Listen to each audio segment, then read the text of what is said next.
Assalamualaikum sahabat. Salam perpaduan, salam Malaysia Bandari. Alhamdulillah jumpa lagi kepada sahabat-sahabat semua yang budiman. Alhamdulillah saya ucapkan sempena bulan Ramadan. Allah Rabbi ya Rabbi salim salim. Subhanallah. Semoga semua para sahabat kita dapat bertemu dengan Lailatul Qadar insya-Allah. Pastikan anda ringan-ringan jari menekan 1 2 3 4 5 butang di sebelah kanan anda insya-Allah. Pastikan sahabat kalau jumpa video saya pastikan share, jangan dengar sekat-sekat, nanti tak faham membawa mudarat. Itu pesanan dari saya insya-Allah. Kepada sahabat-sahabat, dunia ini hanya dua, kasih dan sayang, Ar-Rahman Ar-Rahim, tidak lebih daripada itu. Kan?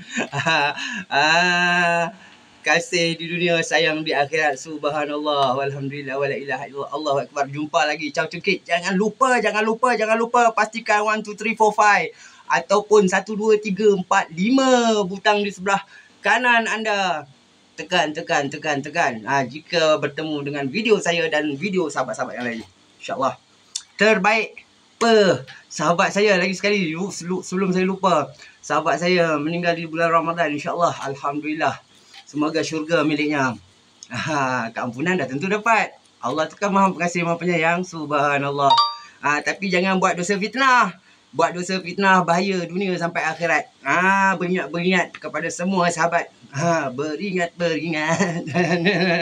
Ingat. Jangan lupa. Jangan lupa diri. Nanti bawa sampai ke mati. Di akhirat kelak.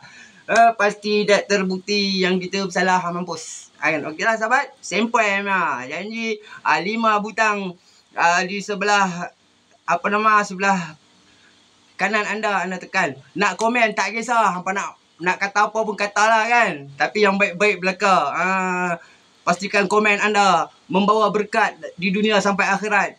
Macam ni. Sempoi. Subhanallah walhamdulillah. Tak macam tu. Wallahi la ilaha illallah. Seronok. Seronok lah bulan puasa ni, nak menanti hari kemenangan besok ni. Memang sempoi lah. Terbaiklah kerajaan Bandari. Yang dulu tak pasti sekarang dah terbukti. Alhamdulillah. Kan? Satu lagi saya nak cakap yang projek-projek JPS ataupun JPL lah, jambatan-jambatan yang ada di kawasan Bota ni, pastikan cek balik sebab pagar dia terlalu bahaya. Kan? Dia orang buat besi satu hun plate untuk menahan pagar. Boleh cek video-video saya yang dulu, yang saya repost dulu, mungkin dia orang tak terlepas pandang. Allah itu Maha melihat. Kalau engkau orang terlepas pandang, Allah itu Maha melihat. Ingatlah diri. Okey, baik. Sempoi punya.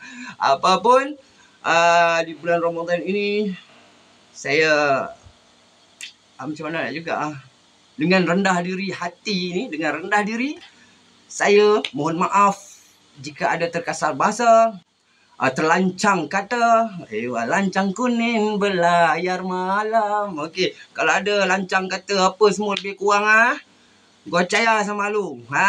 Gua minta maaf. Okey, baik. Sebagai umat Muhammad SAW, jangan berdendam, babe. Orang minta maaf, lu maaf. Jangan simpan-simpan. Sempoi punya. Kita bukan boleh simpan-simpan kan. Allah tu kan Maha Pemaaf. Siapalah kita.